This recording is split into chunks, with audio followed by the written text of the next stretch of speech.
All right. Let's see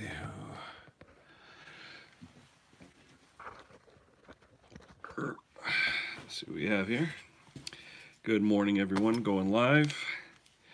I'm going to try and call you up on my phone so I can see messages. Let's see what we got here.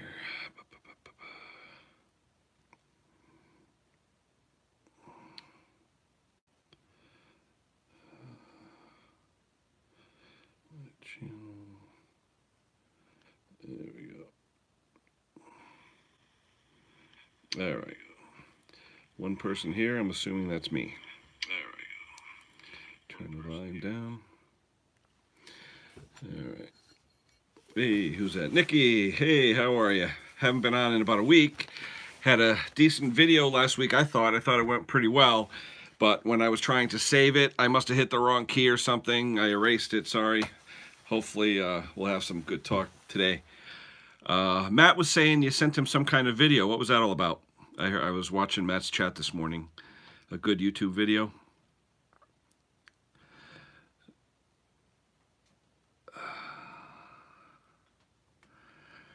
Anyway, storm is coming. That's why what I titled this one. We're supposed to get 6 or more inches today here in the Northeast above New York City. We're about an hour above New York City here in New England, in Connecticut anyway. I just had a customer leave. He had an MTD thrower. I'm not really a big fan of MTD, even though I love Cub Cadet, but I'm talking Cub Cadet when International Harvester owned them. Anyway. He didn't have, his electric starter wasn't working, and then he broke his pull rope on his pull starter, so I replaced that for him. No big deal. Make myself a couple dollars for coffee this week. I'm waiting for another customer to show up in about an hour. Oh, you found a bandsaw sharpener. Cool. Hopefully something he could look at. Got another customer coming within the hour. She's got a Troy-Bilt, which is another MTD. It's called a Troy-Bilt Squall. It's a single stage 208cc Chinese Honda engine, and she said it won't start. So we'll see what happens. I don't know what it is, what it's going to be, but trying to get ready for that. Wanted to talk about a couple things today. Let me see. That's okay. No problem, Nick. Yesterday, I had a customer call me up. It's got a wheel horse tractor, 14 horsepower. Was having problems with the thing idling. It was surging, so forth, things like that. I asked him about the play in the throttle shaft. I said, how's your throttle shaft? I said, well, is it a Carter carburetor or a Walbro? Because it's a K-Series engine, which I'm totally familiar with. And he said it was a Walbro, so he brought it over, and turns out the throttle shaft was really, really bad. I mean, you could really shake the thing like crazy. So what I did was, they have these little seals. They're, I don't know, these little push-in seals that don't really do anything. I make brass bushings to go into the counterbore that's in the top of those throttle shafts, so that way you restore it to no shake, and it should idle perfect now. Right now, it's very, very tight. So a lot of people send me their carburetors, and I do throttle shaft bushings, new throttle shafts. I keep old throttle shafts too. But one thing I wanted to talk about when I did that is screw starters. I don't know how many of you are familiar with screw starters, which are the little tools that they're sold by, Snap-on sells them. You can get aftermarket, Lyle, different companies make them. And basically what it is, it's a spring-loaded screw starter where the end of the tool, here's the flat version, it's spring-loaded, so you turn it so it's flat. Then when you put it inside the screw head, it clicks, and the middle of it rotates slightly and holds pressure on the slot of the screw. It also has a Phillips head on the other side where it does the same thing with Phillips head screws. This way, if you're trying to get a screw started inside a carburetor throat for a butterfly, you can just start the first couple threads and then boom, pull it out, and you're great. I love these things. I've had them for years. I've actually had customers see them and say, ooh, where'd you get that? And I've give them away to customers too. They're not that expensive. I mean, of course, buy a Snap-on, it'll probably cost you 20, 30 bucks, but you can get these Lyle, I think they're $7 or $8. Even Amazon, I'll try and get a link and I'll throw it in the comments when I get done for a screw starter, but I love these things. They're really, really handy. All right. Well, the guy I was talking to at the MTD, the one I fixed his what's that? You never heard of a screw starter, Nikki? Oh my gosh, I definitely got to I'll put the link in the comments. You'll see it and say, how did you live without one? Because they're perfect for screws. Hold on one second. I'm gonna grab a real small screw. I'll show you. Hold on.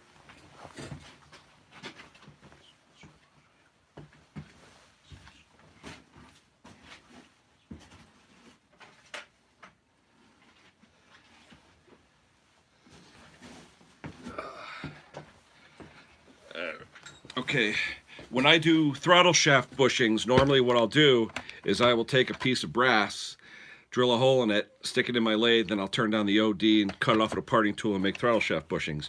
But what it is, basically, with the screw starter, which I love, the screws that are in most of the Kohler K-Series carbs, the Carters and the Walbros, have screws with a 3/48 thread, okay, meaning 3 diameter 48 pitch. And they're really tiny, so let's see, I don't know if you can see. They're so tight you can barely see the things. They're so small. They're tiny. Number 3 screws. Anyway, what I did was I went on McMaster-Carr and I bought brass ones. And I bought brass ones that are 3/8 long, so they're longer. So what I do is I take them when I'm all said and done. I use Loctite on the throttle shaft screws sometimes, but now that I have these brass longer screws, I could do it like the factory. I can thread them in and then flip the butterfly over so it's fully open, go in there with a pair of dikes and snap the end of the screw. Therefore, it deforms the end of the screw. That way it won't back out and you don't have to use Loctite. Problem I have with Loctite is if you put too much on the screw when you're putting it into the throttle shaft to fasten the butterfly, it'll wick on the shaft, get into the carburetor body, and lock up the throttle shaft. It's happened to me a million times. That's why now I usually take them out, put in these brass screws that I bought, and I clip the end off with a pair of dikes because you got about 1/8 of an inch sticking out, and it peens them over, and they just will not back out. It's a good idea. But as far as the screw starter, okay, you take the screw starter, all right, and if you notice, you turn it and you click on it. Let me see if I get a good picture there.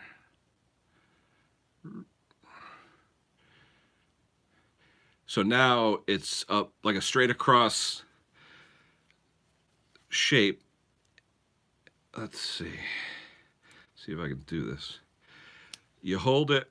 What I do is I hold it so it's straight across. Bear with me. I put it on the screw. Oh, come on. Now it's not going to cooperate. Put it on the screw. I don't have my glasses on either, so I'm blind as a bat. I can't see anything. You know what? Trust me, it works. But a screw starter, I'll see if I can get another screw, get my glasses somewhere. Where are they? They're here somewhere. I need them because I'm sort of blind right now. Anyway, screw starter, I'll put the link in. There are probably links on YouTube that show you the screw starters, but these things are phenomenal. Basically, it is a center section of this tool. It's spring loaded. It rotates. You stick it into the slot of the screw, let go of it. It'll capture the screw with the spring pressure. You start it into the hole, pull it out, the spring releases, and it's there. It's like having an extra set of hands, and you don't drop the screws down, especially if you're working blind and you can't get a screw into an opening. You can stick this thing in. It's long. You can stick it 6 inches into something, start the couple threads, pull it out, and you're done. It saves a lot of time. It really does. But just without my glasses, I can't see anything. I don't know where they are. They must be upstairs. I buy these cheaters at Walmart. You get like 3 pairs for $7, and I probably bought 3 or 4 sets of these things, and you know I can't find a pair anywhere. You know, I have them probably all over the house, and I can't find one pair right now. Anywho, so what's up with you, Nikki? What are you working on? Anything good?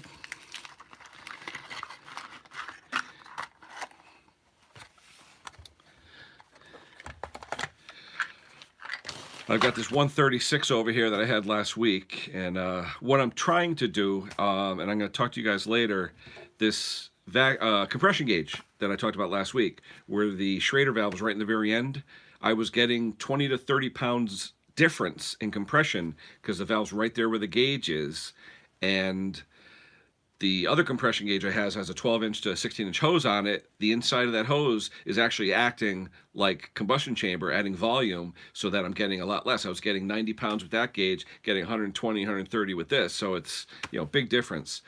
most of the gauges you see out there have the Schrader valve right adjacent to the gauge, so you just and you release the pressure. It should be as close to the cylinder or what you're trying to check as possible. So, I've seen that in a lot of different videos, and I just wanted to prove it to you guys. Get a string. You know what? I have safety glasses all over the place, and I actually have safety glasses with cheaters because we use those at work, because that way you don't have to have two pairs of glasses on at the same time. There's a little bifocal molded into the safety glass, which I really like. Hey, Jacko, how you doing, buddy? Been watching your videos, pal, seeing what you're doing. I guess you and your son were doing something the other day. Talking about winter, we got a storm coming. We got about 6 inches of snow. I was just telling Nikki about screw starter. Now, Jacko, do you ever use a screw starter like this, where you could twist it and put it onto the screw head, so then you could insert it into a blind hole or something where you can't reach? I mean, I love the things. Yeah, the 136, Nikki, love it. I mean, it's my buddy's. I'm fixing it for him. I have the seals right here and the bearings. I'm going to hopefully get that done today. But now with the snow coming, I'm getting panic phone calls from everybody. I have a woman coming over within the hour, dropping off a Troy-Bilt Squall, it's called. Troy-Bilt Squall, a 208cc MTD, the Chinese Honda clone engines, 4-stroke. Hopefully, I'm hoping it's just fuel, because this same customer came over during the summer saying she couldn't start a push mower, and what I drained out of there looked like, algae soup. So hopefully it's just bad fuel inside the bowl. I could drain a few ounces out and get to the fresh stuff. So hopefully that'll be it. I hope so. It'd be nice, because I want to get stuff of mine going. It's funny. I had my Bridgeport Miller in my garage, which is adjacent to my basement. There's a man door that goes out through the garage to the outside, and I had the Bridgeport in my basement. Oh my gosh, 9 years before I finally said, okay, it's time to move it into the basement, and it had blocked my tractor. So I had my Cub Cadet tractor, an older one, International Harvester Cub Cadet 123, sitting there in back. So I had to hand shovel for about 8 years. So now, I mean, I have throwers. Usually what's good about the small engine business is you always have someone's equipment here that you're working on. So most of the time in the winter, if there's a storm coming, I usually have something here to use, whether it be mine or customers, because I'll lend out some of my equipment sometimes. If I have a customer where the parts aren't due in for a week or two, and there's a storm coming, I don't mind. I'll lend them a unit or something. I did it to one guy with an MTD thrower literally over a year.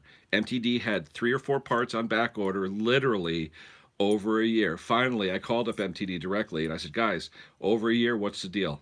And they said, no, we don't have any intention on making these parts anymore. So I called up Jack's Small Engines, who I love Jack's, and I said, guys, cancel those 3 parts. And the next day I had the rest of them. So I waited a year for parts that MTD had no intent on making the parts, which sort of stinks, because you pay for the order, Jack's charges your credit card, and for a year I had them $150 worth of parts, and I had nothing.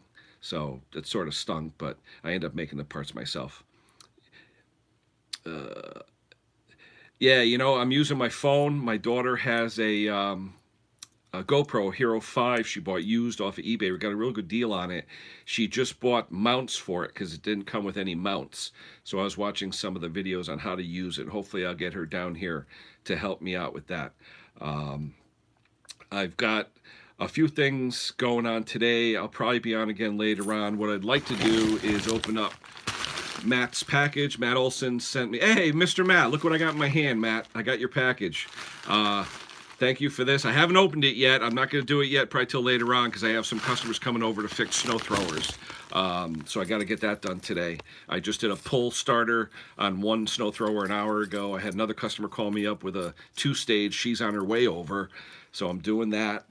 Hopefully shortly. I did throttle shaft bushing for a wheel horse Walbro carburetor. That was done. I machined up a bushing and got that done. So still got the 136 on my bench. Hey, Matty, just for the heck of it, I'm still debating with that adapter to make it into a removable cylinder. Should I go with the 346 XP or just turn it into a 350?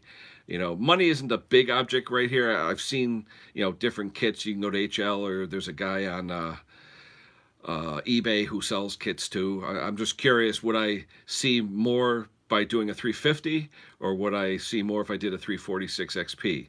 If you say money aside, the extra 50 or 100 bucks aside, I'm wondering what more bang would I get, and what would I like better? Just curious to see what you thought. 346 XP, okay, all right. Now, does HL sell that kit as well, Maddie, with the 346 parts? Because I'll go through your link at for HL if that's the case. Okay, cool. Yeah, I'll do that. I'll get you some credit on that. Let me know what you want to do on this, Maddie. You want me to do a PayPal or whatever? Text me. Let me know what you want to do, and I'll pay you that way. Hopefully that'll be sometime this week. I can get that going. I got another saw the other day. Hold on one second. Let me grab it.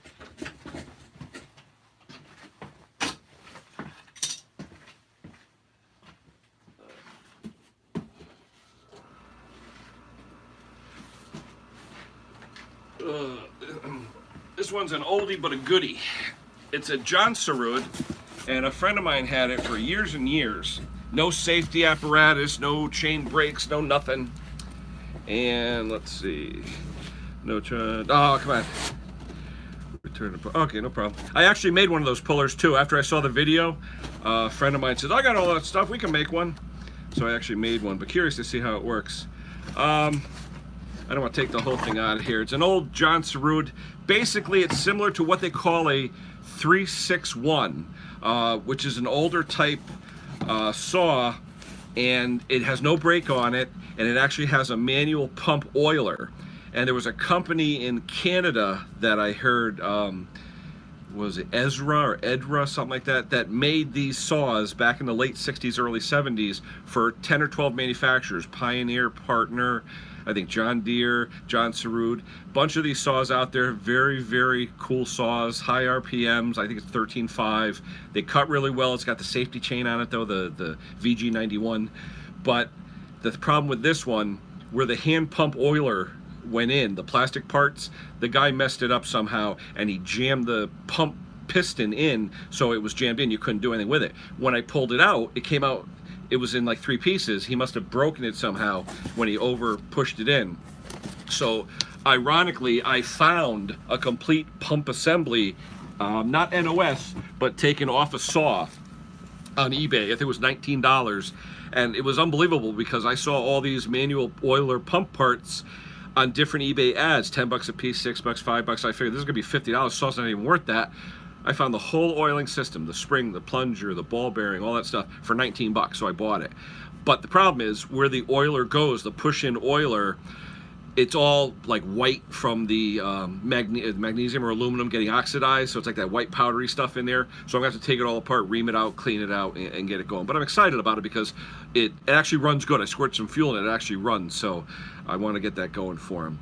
2153. I know a 361 John Sarud is exactly what it is as far as what this is, but this one did not have a model number on it. It says John Sarud, but it does not have a model number. So I went onto YouTube and I found 4 or 5 different saws. A Pioneer P10, exact same saw. Partner number 10 or number 12, same saw. Like I said, these guys private labeled it for 1 million people.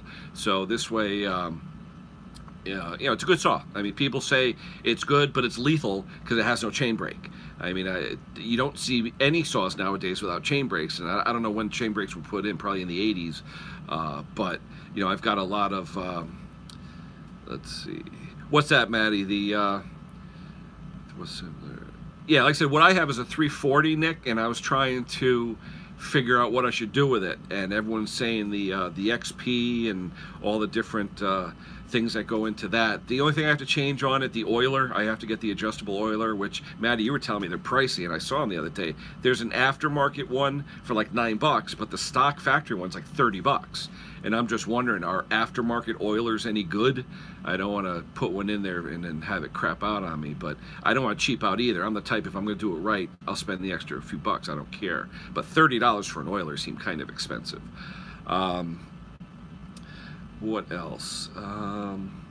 Yeah, now with Maddie, you're going to get a lot of snow. I mean, we're going to get about 4 to 6 down here. They're saying you're going to get about a foot up in Hartford way. So be prepared for that. I don't know if you have a thrower, if you just shovel it or what, but we're supposed to get some pretty good snow tonight.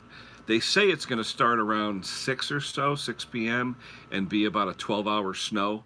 So I see it coming. It looks like it's going to be light as far as the amount per hour, but they're saying pretty much a good amount. Aftermarket, I think I used one for, yeah. Oh, okay. Yeah, maybe I'll try that. For 10 bucks, it's worth experimenting with it. They're not that hard to take on and take off. Hey, Maddie, maybe you'll know on the gear on this 136. Someone was telling me they actually had them also made out of like spring wire, almost looked like a helicoil that that didn't really press on so hard. I've seen that type on steel saws where it looks like it's wire, not a pressed on brass or bronze gear. I just didn't know if they had them on Huskies. Usually the Huskies are either the phenolic type of gear that drops on or screws on, or it's the press on bronze. So be curious to see what that is. Um, let's see, what time is it? 9:30. I guess I got time. I was talking to the guys, those that just joined us, about screw starters. Maddie, do you have one of these screw starters to help you out start screws in if you are in a blind spot or anything? I was telling Nikki and Jacko and those guys that I love these things. Hey, Sandra, good morning. How are you? Screw starters, I've used them for years, especially when you're dealing with small screws. They save the day because they help you get the screw started when you can't see. I'll put a link to it in the comments when I end the video. Let's see, what else did I want to get done today? I was telling everyone in these carburetors for Kohler engines, the K-series or even the Commands or the bigger ones, the throttle bushings always get worn and the throttle shafts really shake. So I actually take brass. I have pieces of brass and I put them on my lathe and I actually make brass bushings to go in there. I think I sell them installed for 20 bucks, and I put 2 new brass screws in the butterfly and I crimp them over so they don't come out, and it lets the carburetor idle a lot better. 503. What's the part number for, Maddie? What is that? Is that for an oil pump or what is that? Or the gear? Let's see. Oh, that's for the what? The piston cylinder? Oh, open head. Okay. All right, cool. All right, we'll take a look at that. Now, what about carburetor and stuff, Maddie? Do I have to buy the new intake and all that stuff to match that, right? I think there's at least a few parts I have to buy. But, anywho, no. Oh, cool. All right. I was just watching some of your videos this morning, Matt, to catch up. Work's been crazy busy. I haven't had a chance to get on at all this week. It's just been crazy busy. Last week I had a decent chat for a good hour, and it was a great chat. And stupid me, when I went to go save it, the battery ran out, and you were even saying, Matt, you got to keep the things plugged in. It does have a metal clamp on mine. Can I use the same clamp that was on the 340? Mine actually had the metal clamp, surprisingly. But last week when I did the video, it was a great video. It was over an hour. It lasted really long, and it was a good chat, and I had some good comments and things in there. But my power ran out. I thought it was uploading, and I left the phone alone. I came back about 2 hours later, and the phone wasn't even on. I'm like, what's going on? I went to go click it on, and I think YouTube has a timeout. If you don't upload it within an hour or so, it deletes it. So when I finally got the phone plugged in, the little red battery light came on, and I had to wait a half hour. Once it came up to charge, I went back onto YouTube. It wasn't there. So anyway, yeah, Maddie, I gotta check that out. It was Nikki was saying something about he found an offshore blade sharpener for you. So hopefully that'll work out for you. That thing you had on, I was watching this morning, it looked like a discombobulated table saw arrangement. That was a little bit of a Rube Goldberg there, All right, what else? Oh, another thing I want to talk about. People with snow equipment. And it doesn't have to be a certain name brand. I've seen them in Toros, MTDs, whatever. Stay away from these spark plugs named Torch. If you ever see a spark plug named Torch, do yourself a favor, throw it out. Okay, I've had more equipment come in, especially Toros. A lot of people, and I love Toro single stage throwers with the 4-stroke engine. They work phenomenally. They're not cheap. They get as high as 800 bucks, but they work great. They wipe off the snow down to the pavement or sidewalk or cement. They work phenomenal. But these Torch plugs, I've had brand new Toro throwers with an hour on them come back, no spark. And it's the Torch spark plug. I put a meter on it, nothing.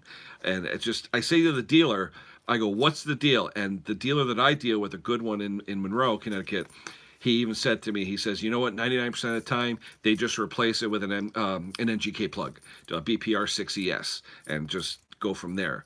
But Sandra, take care. Have a good day. Thanks for stopping by. I appreciate it. But these torch, and it was funny, I looked up the Squall 2100 that my customer is going to bring me in another half hour, and then what's the plug in there? It's a torch plug. So I'm hoping that it's something as simple as just getting rid of it and putting a BPR 6ES in there, because that would be easy. She could wait for it, 'cause she's driving down from New Haven. You know, she's got a 30-40 minute ride to me, so I'd rather have her wait if it was that simple. But one thing she said was, you know, oh, I put stable in. What do you mean you put stable in?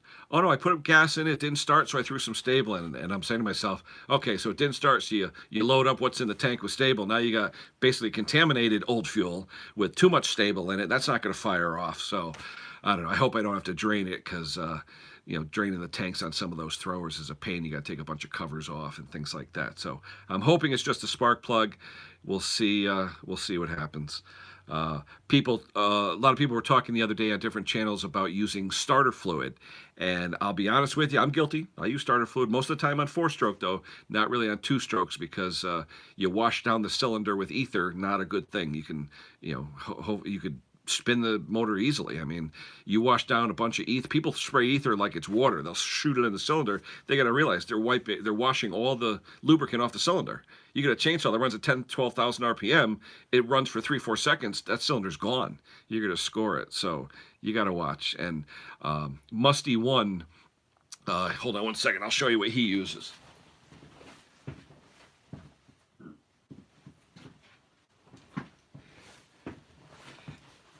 And Maddie, you probably have one of these. If you go to the Bearing Parts Supply House, they have these one-shot oilers where it's got the tube that sticks out.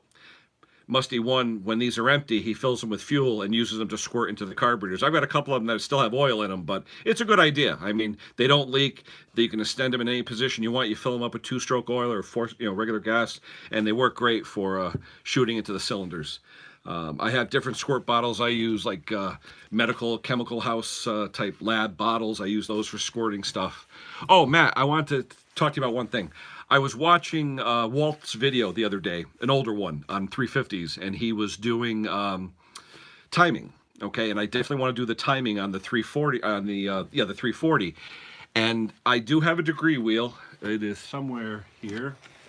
I have the same one that Walt has, except mine is blue. You've probably seen them on Amazon. Anyway, I had the degree wheel, and I'm saying, how am I going to mount this thing? I was going to use different fittings and so forth, but I looked at Walt's video, and I'm like, wait a minute, what is that down there? How does Walt have his mounted? Well, he has it mounted with a Jacobs chuck. And I'm saying to myself, ingenious. I mean, actually ingenious. You could take a Jacobs chuck, you can open it up. This one is a 1/2 inch, so I can use this. I could take the end out, you know, and put in whatever end I want, or machine this down to fit into my degree wheel so I can fasten it. I could tap it and put a lock nut, nylock nut on it. But now having the Jacobs, you can get in there and adjust it. It's centered. It's on it. You don't have to worry about threading it. It's right on the crankshaft. I mean, you know, hands off to Walt. I mean, ingenious idea using a Jacobs chuck to put a degree wheel on. I just thought that was fascinating, and I'm going to try that later on today. I'll put it up in another video.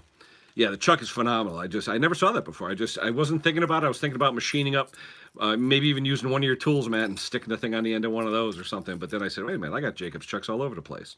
So I'm going to use that. That was a great idea. What else? Some customers were asking me about pull starter rope.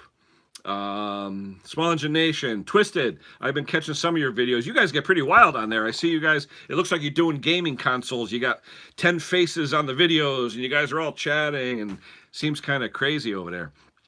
But it looks like you guys are having some fun with the go-karts, so I've been checking out some of your stuff. But anyway, pull ropes. I noticed a few of my customers, when they come in, they go to Walmart sometimes and buy like regular cord, regular rope, you know, cheapo rope, and it snaps after the first or second winter because it's brittle. And I show them that I buy the heavy duty stuff. I mean, I'll buy Stens or whatever is available. And I do stock the white rope, okay? But I like the black better because it's insulated. It's supposed to be, you know, like 30-40% stronger than the other one. It's reinforced. It won't get brittle when it gets cold out. All right, a little more expensive, but you buy it. I buy a 50 or 100-foot spool. It's not that bad. It's just that when I have a customer come in and says pull rope has failed 2 or 3 times, I try and put some good in. Those of you that snowmobile, I forget the name of the cord. Is it called shark cord? There's a cord that they use in snowmobiles, and it's expensive. A 7-8 foot piece is like $30, but it has actually wire reinforced in it for a snow environment, and it really, I mean, I think it's called shark cord. I got to look it up, but I was thinking about trying it in a small engine. The problem is because it has real wire in it, the diameter that you could wind it to, a snowmobile usually has a larger recoil on it. If you try and do it in a smaller recoil, it gets pretty stiff. I mean, it'll work phenomenal, but the spring that's in a smaller engine recoil may not have enough oomph to pull in a wire reinforced pull cord. But I think it's called shark cord or skater cord, something like that. But I tell you, it's phenomenal. The customer this morning took my last mitten grip, Tecumseh mitten grip. I've been putting those on for people all the time because what happens is customers break them, the cord goes into the pull starter and they throw the handle away. I'm like, what are you throwing the handle away for? So anyway, I had 3 or 4 of those laying around, and they're like $8 if you get them at the dealer, but I take them off at junk machines when I see them at the dump. I'll just cut them off. Race lawnmowers. Oh, cool. So you do all the pulley modifications and all that and get those things up to 30, 40 miles an hour. I've seen that before. But do you guys have to keep the decks on? I know in some of the racing, you don't have blades, but you have to keep the deck on it. I don't know if that's still valid in where you are. I know up where we are, if you want to race them, they want the deck on them, and they want the deck to have the gauge wheels on the side so you can't tip them over. It acts like training wheels. So I don't know if you guys do that up your way, but I know in New England, the racing I've seen, they want you to keep the deck on with the gauge wheels. What else? Those that just joined us, I was talking about Torch spark plugs. Don't use them. They are the worst plugs in the world. Toro uses them. MTD uses them. If you see a Torch brand plug, take it out, replace it. Don't even bother. Throw it in the garbage because it will fail. I hate these things. Deck in some places. Yep. Near the front. Nope. What does that say? Bad jokes. Yeah. What else? Like I said, snow tonight, starting at about 6 p.m. here in New England. We're going to get about 12 hours worth of snow. They're talking up to 17, 18 inches up north of Hartford. So, Maddie, you'll probably get maybe 10 or 12 inches because you're right on that Hartford line. I'm closer to the south, so I'll probably get maybe 6. I only got about 3.5 yesterday, so it wasn't too bad, although people act like idiots. They drive like, they have 4-wheel drive. They think they could drive on anything. 70, holy cow. You definitely have to have a helmet and gloves and all that stuff. But and no roll bars on those things. If you're going over, you're going over. So hopefully you're next to a hay bale when you go over. Where are you located, Twisted R? You're down south, right? Because I think I saw you guys in a garage with a fan or something, so it must be warmer where you are. Old Husky 444. Ooh, 444. I haven't seen one of those in a long time. What else? I was watching Chainsaw Guy the other, Rich in Oregon there, and he was talking about not using. Oh, Texas, okay. He was saying, Chuck E 2009. I watch him all the time. He's got a lot of good videos in Texas about bigger tractors and things like that. I like him. Won an auction. But what shape's it in, Matt? Is it all there? Hopefully it's all there. But 288, my gosh, now you're getting into the. Well, you do 394s, but 88's a good size. Now, the 2 Series, that's the one with the square starter cover, right? It's not rounded at all. It's like a square cover, I believe. Paid too much. We always pay too much, Matt. But you know what? That's why, because we do it for the love of it. We're not making any money. We're doing it for the love of it. You get to a point, I know you're trying to sell. If anyone's looking for a 394, Maddie's got a couple of them for sale. Really beautiful rebuilt saws. So if anyone's looking for one, go see Dr. Matty Olson's channel. I think the last 2 or 3 things I've sold, I've either broken even or taken a $10 or $15 hit, because in all reality, there's carrying costs, Matt. You know that. I mean, over time, you paid the credit card, everything else. You're really losing money over time. So, if I have something that's been sitting here for 6 months, I'll drop 10, $20 off it. And I'll be honest with you, some customers, 10 or $20 makes a difference. If it's something you're selling for $500 and you say 450, boom, they'll take it in a heartbeat. You say 499, 475, nope. But once you say 450, oh, $50 off, I'll take it. So I don't know. People are funny when it comes to stuff like that. But we'll see. What else is going on here? That's about. Oh, I was using my favorite Toro 521 snow thrower yesterday. People laughed. They go, "That's a little." You know what? All my neighbors with their 8 horse, 10 horse, 12 horse, struggling with the slushy garbage. My Toro blew it out like it was nothing. Yeah, train's a total loss. There you go. That's true. That's true. But the little Toro 521, for the size of it, it's pretty wild. Gotta go. Jocko, take care over there, over across the pond, my friend. We'll talk to you later. Hopefully we'll see some more of your videos. Yeah, my little Toro, like I said, it's little, it's 5 horse, but I did my house, one of my neighbors, one of my friends, and, the neighbors look at me like, what's that little toy you got there? Well, you know what? It's throwing 35, 40 feet. It's throwing slush. They don't laugh when they see it running. So, anywho. All right. Hey, Maddie, when I bought these seals for the 136 I'm working on, it came with the bearings. The guy didn't want to spend a lot of money, but they're metal cage bearings, but there's no markings on them. So I'm sort of like, do I want to use these? You know what I mean? I don't know. I got to look at the size. I don't know if they're 6202s or what, 6203s, but I don't know. For putting a saw together for a friend, I don't know if I want to use no name, even though it's a metal cage. 6202, yeah, but there's like I said, no writing on it. You don't know what class it is, C3, C2. There's no designation. So are these built in some factory? Who cares about tolerances? I don't know. I'm thinking about maybe ordering a new set.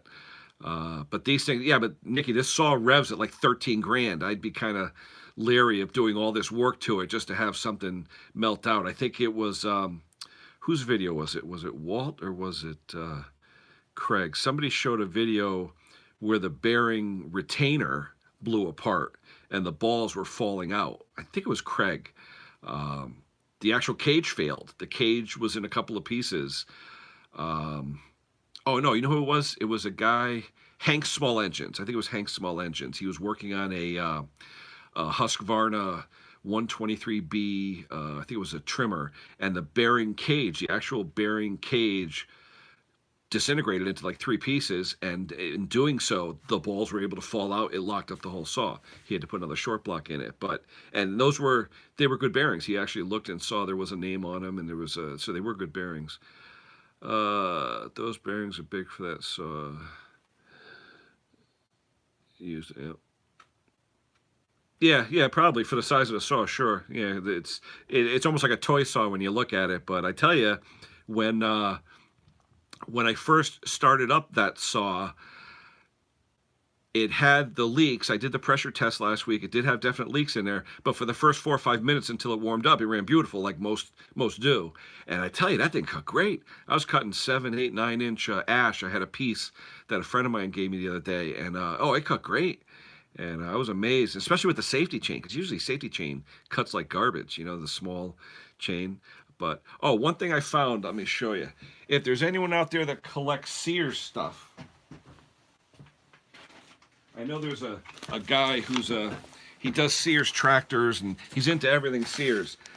I picked up a Stihl 021 maybe a month or two ago for $50. And the thing had literally an hour on it. It had sat in a guy's basement, not even outside. It was in the guy's basement. There's no rust on the muffler. There's no rust on anything. It's dirty, just from dust and stuff, but no hours on this thing. But he says, I have a spare chain for it. So he hands me this bag. It was sealed at the time. But basically what it is, it's an old Sears accessories bag. It's got everything about a Sears chainsaw. The previous owner of the house must have had it. But what was cool is this can. It's probably not going to show up because I'm backwards here with the camera. But it's an actual mint can of Sears bar chain oil. And I know that there's guys out there, brand new, never opened, there's guys out there that collect Sears memorabilia. So if anyone's looking for that stuff, let me know. I mean, I'll give it to you. I don't care. Just pay for shipping. But it's really cool. It's got the old Sears logo. I know people go crazy for Sears branded stuff now that Sears is going out of business. But it'd be cool to put on the shelf if someone has a Sears collection. So hopefully someone will chime in on that. I'd like to get it in someone's collection if I could. But he got the stuff worked out before it failed. Yeah. I tell you, Craig with the Poulan, I tell you, I love that thing. He's using the black RTV, though. He's not using the 1184. I forgot about that. I commented saying, hey, great, 1184 did its job. He goes, oh, no, that's RTV, black RTV. But I guess in the clamshell saws, they use an RTV from the factory. It looked white, though. It almost looked like a 3-bond, like an 1184 or a Yama Bond or one of those type of products. But hopefully it'll last. And then he did the conversion where he put in the chain adjuster so he can use a standard bar instead of using that one with the slot in the bar itself. He didn't like that. I don't like those either. They're kind of chintzy. I don't think they hold, but he bought a regular Oregon bar and chain, and it looked pretty good. It looked like it was cutting pretty good too. So, you can't complain on that. What else? Maddie, we were talking about bushings the other day. Did you ever? Are you going to use the bushings on your intake for that 394, the one that Eric's making for you? I know you were talking about possibly using the bushings so it wouldn't crush. But I have my own collection of bushings. I keep, 50, 100 different bushings at all times because bushings are good for all kinds of things. Anyway, let me see. What else can I talk about? Spoke to a dealer for Christmas. I tell you, Nick, they're talking about E15 now, and I'm just scared to death with that because E10 is garbage around here. I did find a place, Maddie, I did try that place in Newtown. I think it was $5.56 a gallon, and I think it was 94 octane unethanol fuel.